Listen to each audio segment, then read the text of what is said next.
afternoon, everyone, and welcome to today's webinar on the EU VAT e-commerce changes as part of KPMG's Lunch and Learn series. My name is David Duffy, and I'm joined today by my colleagues Joanne Gallagher and John Curry. So we've a fairly full agenda today, but we are hoping to get you finished up within 45 minutes to an hour. So what we're going to talk to is some of the background to the changes that we're seeing that will come into effect on the 1st of July 2021. We're going to run through some of the, I suppose, detail of those changes at a high level. There is a lot of detail, but we will keep it as simple and straightforward as possible. And then we're going to look at some of the practical aspects of the changes from a systems point of view. Really, the question being, what do you need to do and your business in order to be ready for these changes, which are taking place in less than 4 months' time? We do plan to have time at the end for questions and answers. So if you do have a question, please submit it through the chat function and we'll deal with as many of them as we can. If we don't get to your question, we're very happy to pick that up afterwards offline. And of course, just a reminder that we will be sharing a recording of this webinar afterwards. So, you will have a chance to watch back. And if there's anything coming out of that that you'd like to discuss with us, please feel free to get in touch. So I suppose if we look at the background to these changes, as many people will be aware, the changes themselves have been in the offing for a number of years. They were agreed at an EU level a number of years ago. And I sit on the EU's VAT expert group that's been working very closely with the European Commission on developing some of the guidance around these changes and just making sure that, I suppose, the practical aspects are clear and ready to go. And I guess one of the questions I'm most commonly asked by clients and colleagues at this stage is, are we definitely going live on the 1st of July 2021? Many of you will be aware that the changes were originally due to come in on the 1st of January of this year, but were pushed back by 6 months due to COVID. Certainly, at a meeting we had last week with the Commission, it is very much all systems go for the 1st of July 2021. I don't think the Commission or any member states are entertaining, a further deferral at this point in time. So the message really, and the Commission are gearing up with their communication strategy over the next number of weeks is, businesses should prepare themselves to get ready for that date. So if we move on then, I guess, just looking at some of the background to these changes, and I guess, a lot of this people will be familiar with, but overall, I suppose, what's driving the changes? I guess the big driver clearly has been the huge growth in e-commerce transactions over the last number of years. I think the Commission put the value of e-commerce transactions in a year at 550 billion euro. And I think that's even before taking into account, I suppose, the impact of COVID, where we're all buying more stuff online.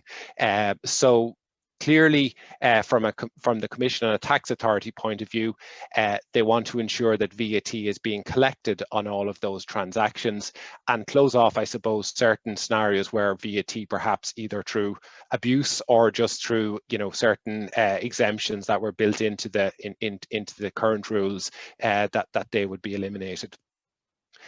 There's also very much a desire to create a level playing field. So that's both, I guess, between e-commerce providers and traditional bricks and mortar sellers, and also between EU and non-EU based sellers. So regardless of where the goods are coming from, or regardless of where you buy them, in theory, the same rate of VAT should apply based on where the customer is based. It's also about reducing some of the administrative burden so under the current rules, an e-commerce seller of goods probably would have had multiple VAT registrations because they might exceed the thresholds in the relevant countries. So the new rules will introduce a simplified VAT payment system called the one-stop shop, and we will talk about that in a bit more detail. And I guess you can't talk about e-commerce without acknowledging the very significant role that online platforms have to play. And, clearly from a tax authority perspective, it is very attractive to get the platforms involved in the collection of VAT, or at least the collection of information in respect of transactions on their platforms, in order to, I suppose, capture VAT and ensure VAT is collected. And as part of increasing, I suppose, the increasing volume of packages, and also the fact that all packages will effectively now be subject to VAT, they needed to introduce some simplifications in respect of how import VAT is collected. So we'll see another special form of one-stop shop registration for imports, and also some simplifications for transport and logistics operators. And the last point is, for very small businesses, the intention is to allow an exception that they don't have to deal with VAT in multiple countries. However, that threshold is set very low, as we'll see in a few moments. So that's really the backdrop to the changes. It's also to make the point that the EU isn't acting in isolation here. We've seen countries all around the world introduce or are in the course of introducing similar changes. So really this is the direction of travel at a global level. So if we look at the 2021 changes in the EU, and we're grouping them, I guess, into three different headings. You could look at them from a few different ways, but we're going to look at, I suppose, B2C sales of goods within the EU. So, a seller, for example, in Ireland selling to other EU member states. We will look at B2C sales of goods coming from non-EU locations, so imported goods into the EU. And of course, that obviously now includes Great Britain from an EU perspective. So, significant volume of goods come in from Great Britain, the US, and other jurisdictions. And thirdly, we look at the sale of goods by platforms or facilitated by platforms, which obviously will cover both goods sold within the EU and from non-EU locations. So I'm going to cover the first of those headings, and then I'm going to hand over to Joanne, who will cover items 2 and 3.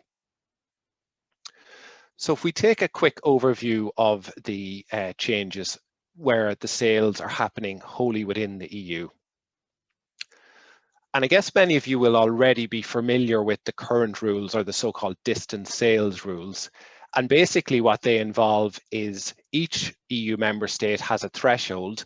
And if you sell above that threshold to consumers in that country, and the goods originate in another member state, you have to register for VAT in that country and charge local VAT. So if we take it by way of an example, let's say we have an online retailer in Ireland. They sell €50,000 worth of goods per annum to Germany, to consumers in Germany, the same to consumers in France, and then for all other EU member states, they sell around €20,000. So under the current rules, that retailer could continue to charge Irish VAT to the German consumers, and that's because Germany has set its threshold at 100,000. So we could continue to charge Irish VAT. France, on the other hand, has set its threshold at €35,000. So the retailer would be obliged to have registered and to be charging French VAT to its French consumers. And if we look at all the other EU member states combined, they won't have exceeded the threshold in any of those countries, so they can continue to charge Irish VAT. So let's see how that changes. And I guess the headline here is that those distance sales thresholds will be abolished. And what does that mean in practice? Well, it basically means that the online retailer in this example, will have to charge VAT in the country of their customer, regardless of the level of sales. So those sales into Germany will now attract German VAT. The sales into France will continue to attract French VAT. And for the 25 or 26 other EU member states, they will continue to have to, they will now have to charge VAT on all of those sales. So a very significant change there in terms of how VAT will apply to their sales. The simplification that goes along with that is that they won't have to register for VAT across Europe.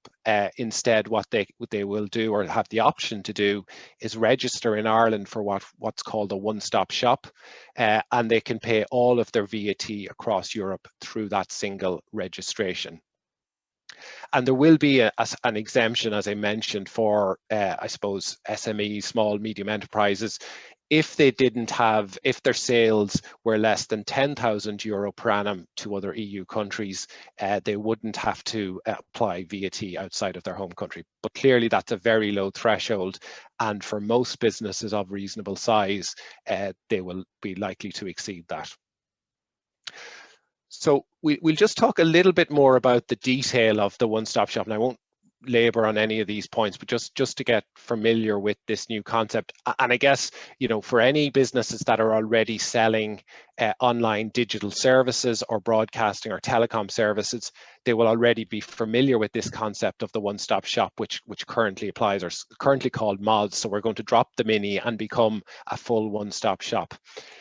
The first point to note is it is optional. You don't have to register for all, you don't have to go into the OSS. You could register in each EU member state, but clearly in most cases, OSS will make more sense, we would have thought. If you do go into OSS, you then, all of your, I suppose, covered supplies outside of your country of establishment have to go into it. So you couldn't elect, for example, in our previous example, the seller couldn't decide, well, I'll stay registered in France and continue to pay my French VAT through a local return and pay it everywhere else through a one-stop shop. You do have to go all in or go all out. That's not to say that you mightn't have a VAT registration in other countries for other reasons, but for the purposes of your cross-border sales, you have to either go fully in or stay fully out. For Irish established retailers, clear, obviously the way you will register is on ros.ie, Revenue Online, that you'll all be familiar with for all of your tax compliance needs. And we spoke to Revenue in the last couple of days, and they expect the portal to register will either be open, if not this month, then certainly next month. And we do expect it to be a fairly straightforward process to register. It's not as onerous as getting a full VAT registration. If you happen to be in Northern Ireland, then this NI retailers can also go into the one-stop shop, and that will be through a HMRC portal. Obviously, that's a feature of the Northern Ireland Protocol that, for the purposes of supplies of goods, NI is still part of the EU effectively for that purpose. So NI retailers can, and there will be a special HMRC portal to deal with that. When you are registered, you will file quarterly returns, and the return and the payment will be due 1 month after the relevant period. So not an overly, I suppose, burdensome compliance obligation. And the return itself will be relatively straightforward. It'll just be a case of breaking down your sales between the relevant countries and making a single payment that will then be allocated out between the member states. There won't be a requirement to issue VAT invoices where OSS is used. So that's, again, a positive, that you don't have to look at, well, what are the local invoicing rules in each country. However, there is, I suppose, record keeping requirements for 10 years, which is obviously a bit longer than we would normally expect under, for example, Irish rules and others. So it's just to be aware of that. And OSS, it is just purely for paying output VAT. So if you incur local VAT in any country, you won't be able to recover that through OSS. Again, just to bear in mind, while the registration will be in your home country, it is still, VAT. It is VAT that you're paying to each local authority, local member state, and they can carry out audits. So I suppose just be aware of that. Amendments are possible in subsequent returns, which is, again, a further simplification. And the last point I'll make on the one-stop shop is that while I suppose the most significant change will be in respect of goods, it also has an extension in respect of services. So, all B2C services which are taxable in outside of the consumers, or sorry, outside of the supplier's member state of establishment can now be reported in the one-stop shop. So that itself will also be a change. So I might just pause there and maybe just bring John in briefly from our tax transformation and technology team. John, I guess, there is a significant change. What would you see as being the most significant change that clients affected by this will need to prepare for? I think, David, reflecting on your overview that you provided around the new rules, the real point here is around the calculation and the allocation of VAT in each of the member states that you're selling into. And that's going to be somewhat of a change, that if you couple that with the threshold being reduced and that you now have to determine and allocate VAT rates, that's going to be the big fundamental change with regards to how some of these e-commerce systems have operated. But we'll cover a lot of that detail later on. Perfect. Yeah. So I think we can look at how we deal with that from a systems perspective. So at this stage, I'll hand over to Joanne, who maybe talk through some of the further detail under the other schemes. Thanks, David. Okay, as David mentioned, there are 3 different categories of changes that are being introduced from the 1st of July 2021. He's already gone through the B2C supplies of goods that happen wholly within the EU. So I'm going to now look at, well, what happens if it's a B2C sale of goods and the goods are coming from a non-EU location.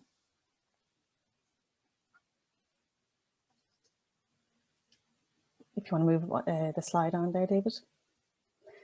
Okay, so let's take a look at what the current rules are in relation to B2C import of goods.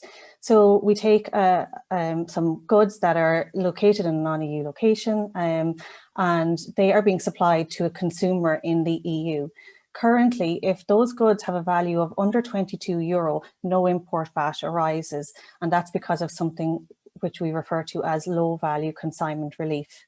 However, where the goods are over €22, import VAT does arise on that package. And that import VAT is typically collected from the consumer at the point of delivery by the courier or the postal operator that actually handles those goods. There is a similar low value threshold for customs duties of €150. So basically customs duty will only apply once the goods are above that €150 threshold. Okay, well, let's see what happens from the 1st of July. In a nutshell, low value consignment relief is being abolished. So it doesn't matter anymore if the goods are under or over that €22 value, they are going to be automatically liable to import VAT.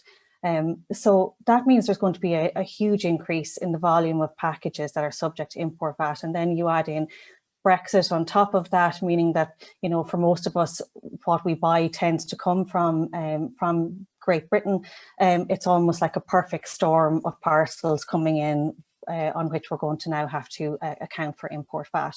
And to help facilitate the additional obligations that are going to arise from these changes, there are a number of new options for paying import VAT that will be introduced from the 1st of July. I'm going to go through those in a moment. And just to point out, I had mentioned the low value threshold for customs duties that will remain unchanged. So it still will be the case if our consignment comes in under €150, it can continue to be imported without any charge to customs duty arising.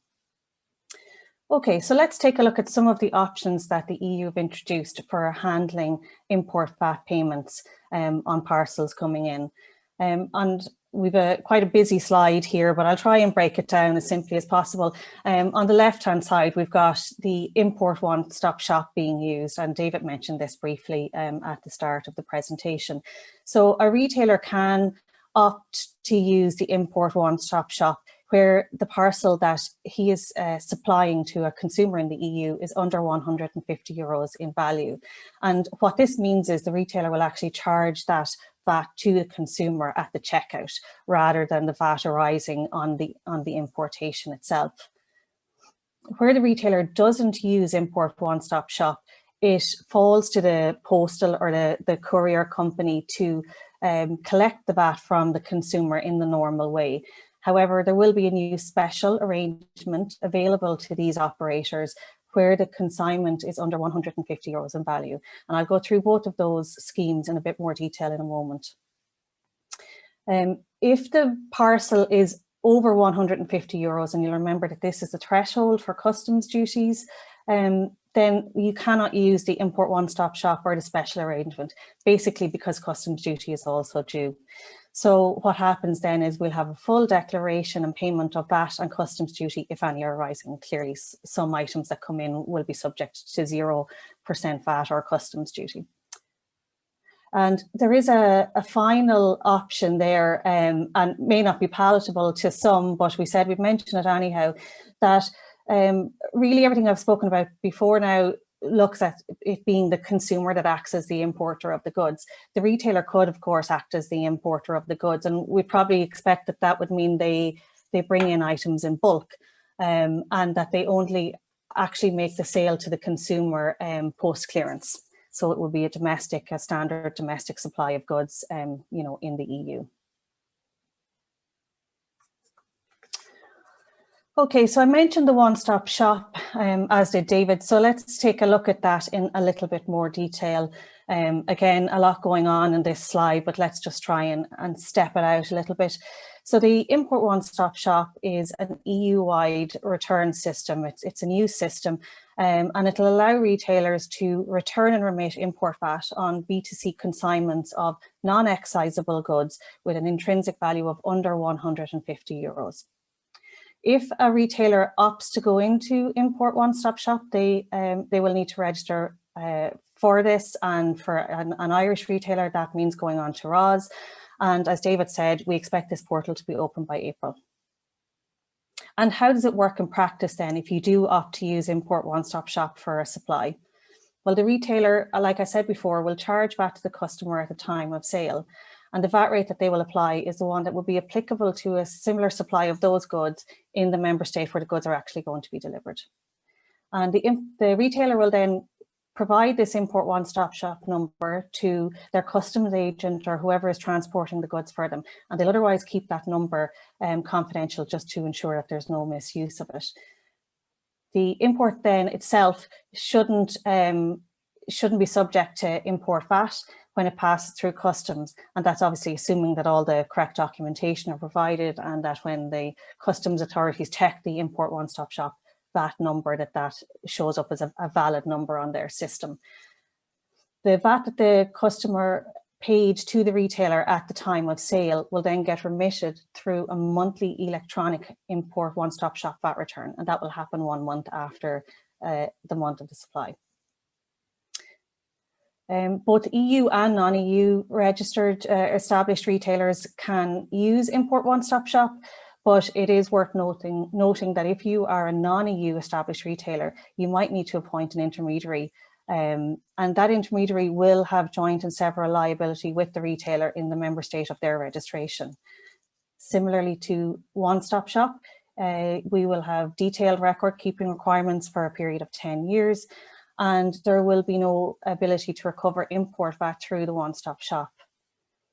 From the EU's perspective, they think that this should simplify the import process and improve the customer experience.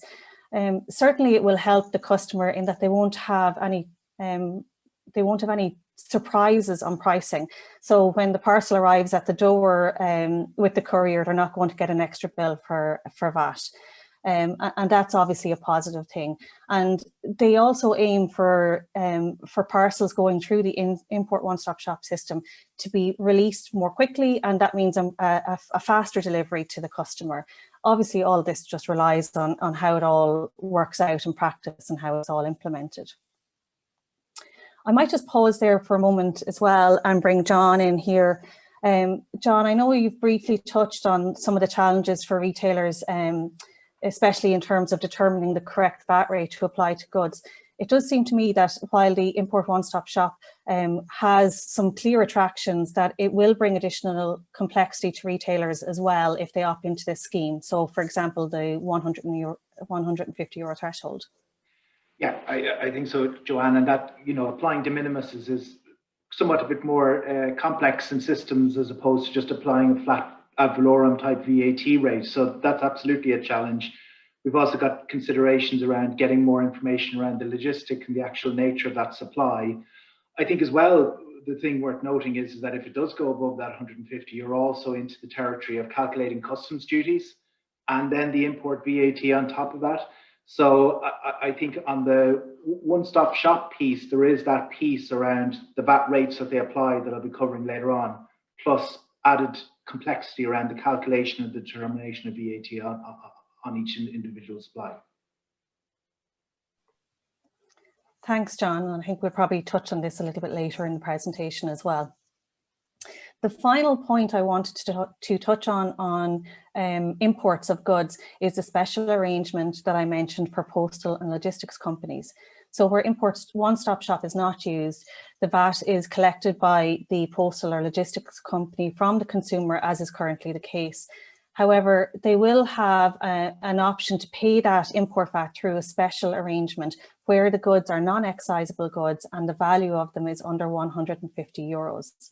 And the postal or logistics operator who opts into this arrangement would collect the import VAT from the customer and then file a monthly VAT declaration and VAT payment, both of which are due the month following the month in which the importation took place. There's a couple of advantages around this in that the logistics company can use a reduced data set when it is making the VAT declaration and filing process. It's an automatic monthly deferral of payment of the VAT, and it works almost on a cash receipts type basis. So the postal or logistics operator isn't required to report and remit import VAT in instances where the goods are not delivered or they're not accepted by the customer. Clearly, they will need to keep correct proofs that the goods were not in fact delivered or they were refused and that they went back outside the community to wherever they came from, basically, in order to rely on not having any accounting obligations on those transactions. There is also a provision that member states can provide for the use of the standard VAT rate on all imports declared using the arrangement. So, you know, the logistics provider is going to have the exact same challenge as a retailer in terms of trying to figure out what VAT rate would apply to this import of goods, but maybe without the extra knowledge of what's actually in the parcel. So this would simplify matters in terms of, you know, not having to think about the potential array of rates that could apply and just applying the standard rate of the country of import. However, there will be pricing implications around that. Okay, and the final category of changes that we're going to talk about in this section of the presentation is the rules for B2C sales of goods through platforms. And as David mentioned, there's a lot of changes coming down the track for platforms. So let's take a look at what is currently the case. So we have an example on screen here of a seller selling goods to a consumer in the EU, and that sale is facilitated through a platform. But the platform in this example does not take legal title to the goods. So under the current rules, in this example, the seller would be the one responsible for any VAT due on the goods sold. Now, what's the issue here really? And I think it's that there is such a high volume of sellers. So if you think of any of the platforms whose names are probably going around in our heads right now, they've hundreds, in fact, probably thousands of sellers on their platform. And that's a very high volume of individual taxpayers for the tax authorities to keep track of. And that obviously makes enforcement of any VAT collection very difficult. And there is certainly an attraction for the tax authorities that instead of having thousands of smaller sellers to chase, that they would just have one big, very well-known household name to keep track of in terms of VAT collection and VAT enforcement. So in acknowledgement of that, we've already seen a number of member states that have introduced additional requirements for platforms such as joint and several liability if certain information is not collected. With effect from the 1st of July, new rules will be introduced whereby the platforms facilitating certain supplies of goods will be deemed to be making that supply themselves, meaning that it will be the platform and not the seller that will be responsible for the VAT on those supplies to the consumer. And the EU's reasoning here is really that it will ensure effective and efficient collection of VAT, while at the same time looking to reduce the administrative burden for suppliers, for tax administrations and for the consumer. So there's two situations in which a platform can be deemed to be the seller of.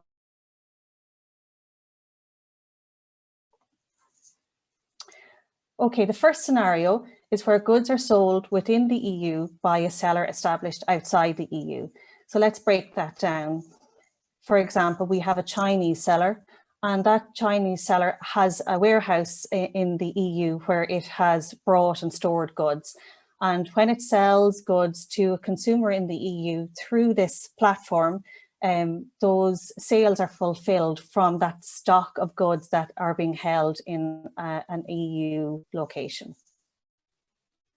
In this instance, the platform is the one who is deemed to supply the goods to the consumer. The second scenario is where there is a supply of goods to the consumer, and those goods are actually imported from outside the EU into the location where the consumer is located. In that case, where those goods are supplied via a platform, the platform can be the one who is deemed to be responsible for the VAT on that supply. So what is the impact for the seller and the platform where they are deemed to be the supplier?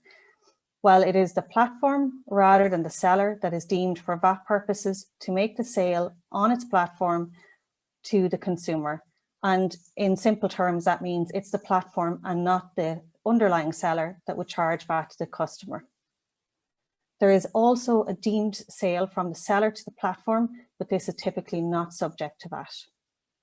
The platform can opt to report that VAT via import one-stop shop or one-stop shop as applicable, depending on whether they are EU or non-EU goods.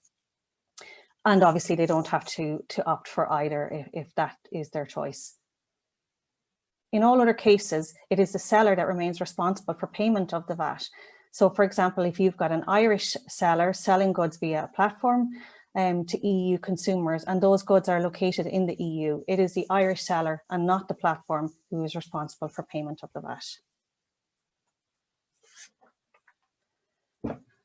In the two scenarios that we talked through on the previous slide, the platform is only deemed to buy and sell the goods if they facilitate the sale. So what does facilitate mean? I think in broad terms, it means bringing together the buyer and the seller. And I think the key takeaway is that it should be that it is intended to be interpreted very broadly. We've put out the details here of how it's defined in the legislation. And there's a couple of kind of get-outs for platforms where they are not considered to facilitate a sale.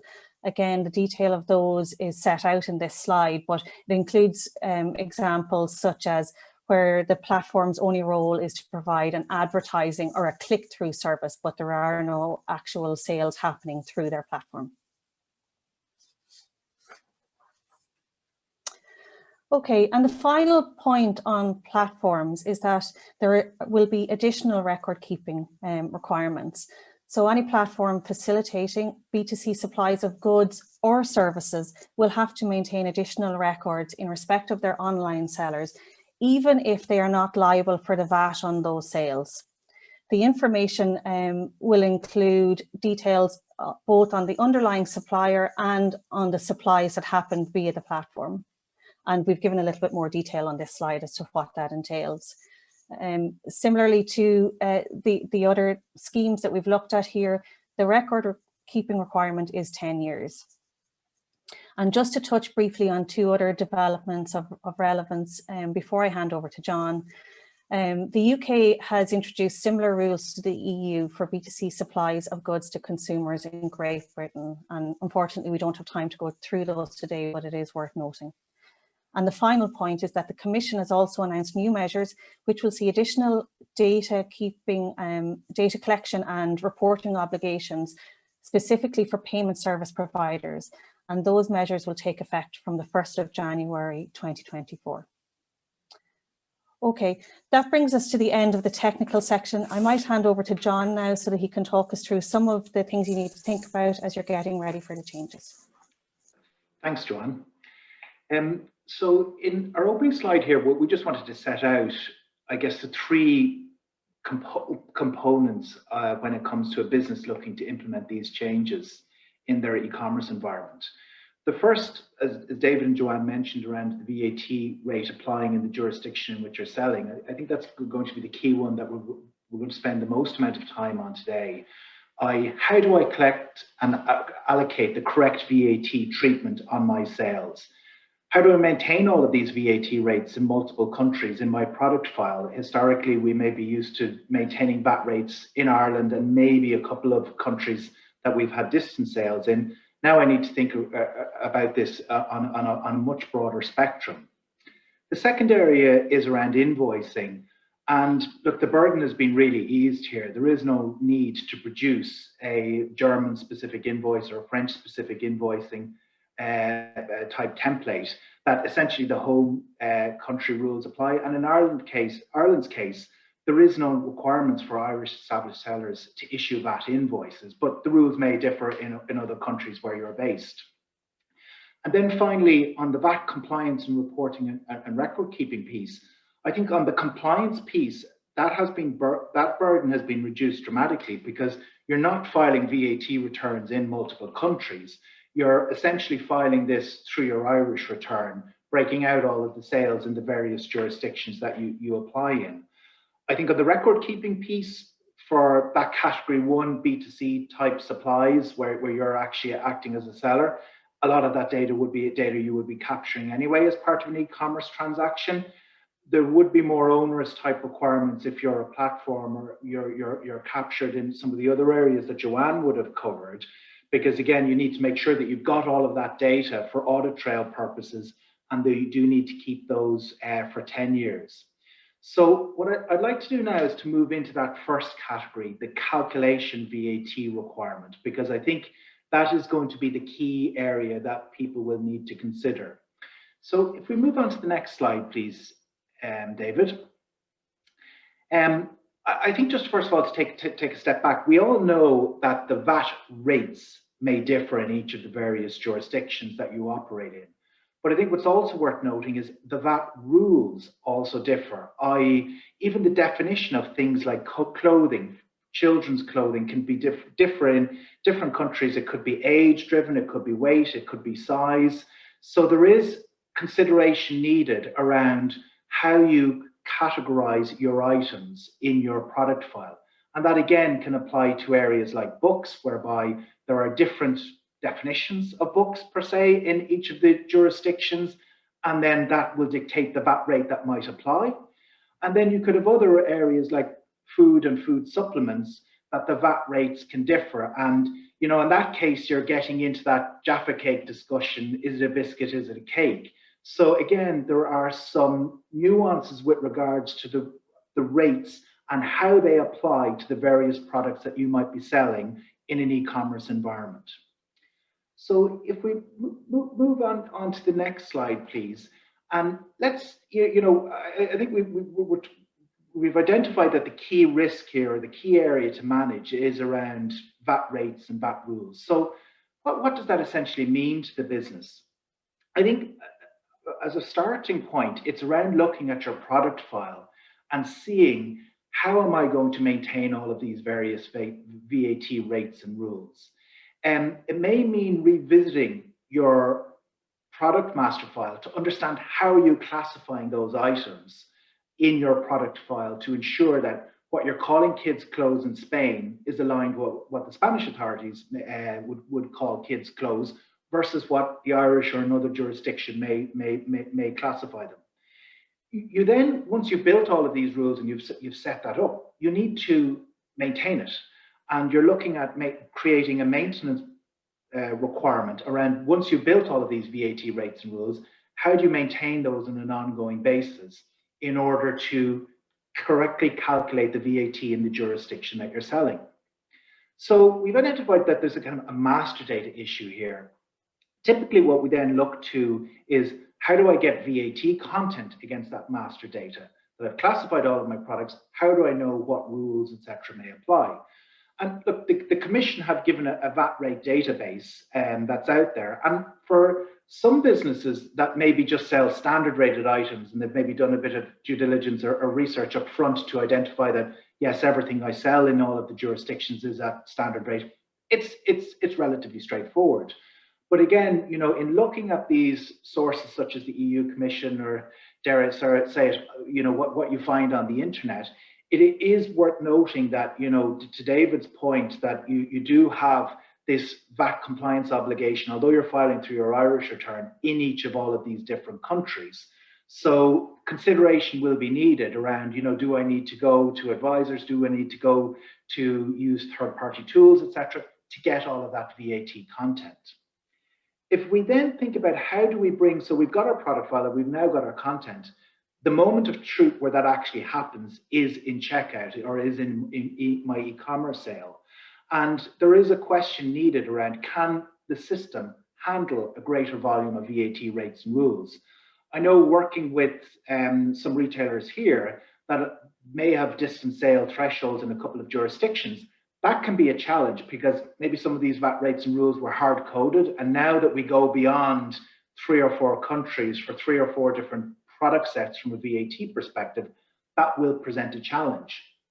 Now, I think there's a wider discussion needed around dynamic pricing, not just from a compliance perspective, but also from a commercial perspective, that, you know, businesses may take a position that we will charge VAT at the standard rate in all of these countries, but that will may potentially present a challenge from a competitiveness perspective, that if other retailers are selling in that marketplace and they're correctly allocating items at a reduced or zero rate, there's potentially an overpricing issue. And as we know with the internet, there are plenty of keyboard warriors that may be out there to try and pass comment on saying if there's any visibility on that from a checkout perspective. And then I think the final piece to consider here is, and this would be a challenge, I think, for some of the platform type operators, whereby there's, I guess, a need to capture data, maintain data around the supply chain that happened to fulfill that sale, is, am I producing and maintaining the data that would be required from an audit trail perspective? So, you know, in summary, that yes, the invoicing requirement has been absolutely eased. The compliance and reporting obligation has been eased. But in talking to clients, and in particular IT teams, their biggest concern is around the calculation and the maintenance of all of these VAT rates and rules in all of the jurisdictions that they operate in. So if we're to take the kind of the requirements from that Joanne and David set out, we take some of these kind of technology or process type considerations, we might move on to thinking about how businesses might want to prepare for these types of changes and to bring this forward into their environment. I think the first piece is, you know, Joanne mentioned the one-stop shop is optional, and that, you know, there is maybe a piece of work up front with regards to looking, do we stick with our existing registrations in the markets that we sell in, or do we want to offer our products to a wider market throughout the European Union, and what compliance regime meets best and is aligned with our business requirements? So that may be the first advisory or a strategy type discussion around which route makes the best approach to our business. There's the product file review that, again, to some businesses that just sell standard rated products, it's around maybe just sense checking that, you know, that is indeed the case in these multiple jurisdictions, and to be able to ensure that you're capturing the VAT rate and maintaining that VAT rate in all of these different products. I think where we're starting to see people think about is that, you know, typically when it comes to any IT changes, they take time. So, you know, these requirements kick in from the 1st of July. So we're really starting to see businesses get an understanding of how this will impact our IT systems, because, you know, 3-4 months, it's not a long time to make a change like this to your billing platform, to get it through it, testing. And there is that requirement to understand what those requirements are, what those rates and rules will apply, and build those into your existing systems. We're also seeing businesses look to third-party tax determination tools, i.e. that they keep their e-commerce system as it is, but they've no VAT logic in it.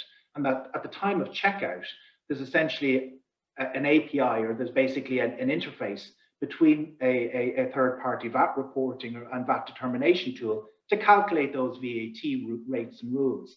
And that might be relevant to businesses that do sell a wide variety of products where there could be multiple VAT rates. I know, talking to IT teams, it takes away a lot of the maintenance burden that they would be concerned about. And you know, there may be a need to go to multiple jurisdictions to get an understanding as to what those rates may apply, and you know, what's the best approach to take depending on your business model and how you will be selling into all of those jurisdictions. And then I think that the final piece is around, you know, the compliance process, that the compliance regime will change as a result of one-stop shop. So there is a need to look to existing VAT reporting processes. You know, again, as I mentioned earlier on, the VAT compliance, actual filing burden has been eased somewhat, but it does mean that there will be a need to look at your existing arrangements around compliance to make sure that they're aligned with the one-stop shop pieces that we would have covered earlier. And then finally, we will be distributing this slide deck. But just before we move on to Q&A, we have a final slide that we'll be distributing where I refer to Commission and other types of resources. And we will be sharing that those links as part of distributing this material, that if people do want to take a deeper dive and look at, you know, and keep abreast with regards to some of the tools that the European Commission are proposing around all of this, these could indeed be helpful. But I think at this juncture, we're going to move on to Q&A, because I see we have a number of questions that have come in from the audience. Yeah, thanks, John, for that. And we certainly do have some questions. So I might just maybe start with yourself, John, again, just on that point around maintaining the VAT rates. And, you know, businesses have enough to do without monitoring every change that might happen. And you mentioned potential third-party solutions. Is that the right option for all clients? What do those types of tax engines do, and you know, what's involved in implementing one of those? I think maybe starting with the original point around, you know, what's right. You know, we'll be solution agnostic and work with a number of providers, but the starting point is, you know, what is going to be my requirements? Do I just have a standard rate calculation that I need in a couple of countries? That's something that could be built within the existing e-commerce platform. I think where that becomes a bit more of a burden, if I'm maybe selling clothing, selling books, selling a wide variety of products, I now have a need to calculate VAT at the correct rate in each of those jurisdictions. What these tax engine companies do is that they basically have a software application that have all of the VAT rates and rules, and at the time of checkout, there is basically an interface or a call between your e-commerce platform and that tax engine to calculate the VAT. The tax engine providers will also maintain those VAT rates and rules. So a lot of the time, from an IT perspective, it's something that makes absolute sense. And if people are interested, we are hosting a joint webinar with Vertex where we're going to take a deeper dive on this. So please do feel free to reach out to myself or any of the KPMG contacts, and we'd be glad to extend an invite to folks to attend that. Okay, very good. So sounds like that's potentially an option for some retailers, but it's not the only option, I suppose, is what we're saying. It's really a case of looking at your particular requirements and going from there. Joanne, I might just turn to you now. That there was a few maybe just technical questions that came in. Just firstly on the €10,000 threshold that I mentioned on the intra-EU sales. Just start. Is that per country or is that in total? Yes, that's an EU-wide threshold, David. So as soon as you make €10,000 of sales across the whole EU, you're caught by these rules. Okay, perfect.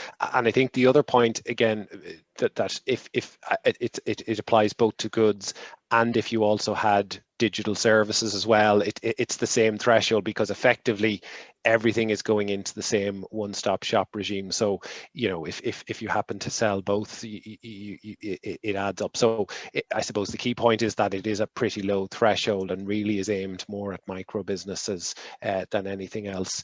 And just as well, Joanne, so you mentioned for IOSS that that you may have to, if you're a non-EU business, appoint an EU intermediary, I think, unless the EU has a mutual agreement with you. So how do I go about finding an intermediary? Is there a list out there, or you know, what is that requirement, I suppose, to appoint an intermediary? What does that involve? Yeah, there isn't any list yet, unfortunately, David. I'm not sure there will be one at all. You know, I think that there is some other countries where they have this concept of a fiscal rep, and so in some of our other neighbouring member states, that they're going to be a little bit more used to this process and probably know where to reach out already. It's not something that maybe is as readily available in Ireland. We are expecting, you know, to see something on what the conditions of an intermediary must comply with. You know, for example, will they be required to have a guarantee or something in place? But we haven't seen any of the detail on that yet, certainly not for Ireland. Yeah, and I think from speaking to revenues and you know, for non-EU operators, you know, registering for IOSS in Ireland can make a lot of sense from the point of view of, obviously, the platform and the online filings are all in English and so on. We are awaiting the guidance and the legislation from the Irish Revenue, but you know, I understand that will be forthcoming in the next couple of months. So, you know, once that's available, certainly people can look at, you know, making their decision, if they haven't already done so, about where they would register for IOSS if they're a non-EU operator. We just have a question here around selling, you know, goods on a particular platform. If you were based in an EU member state, but you sold into different countries, and I guess, you know, like all of that, it really, the devil is in the detail. But you know, on the basis that you're based in an EU member state and selling your goods cross-border from an EU member state, in that case, you're selling them on a platform. In that case, you're still directly liable for charging VAT and for registering for OSS in your own name. The obligation doesn't pass to the platform in that particular scenario. And maybe one other question, Joanne, is just you mentioned around the IOSS number, and you know, I suppose obviously you need to provide it to the customs agent to put it on the package. And for example, if you're a platform, you might have to give it to your seller because they're the ones selling the package, but otherwise it has to be kept confidential. What would happen if, you know, effectively that's a bit like a golden ticket that you could sell into the EU VAT free?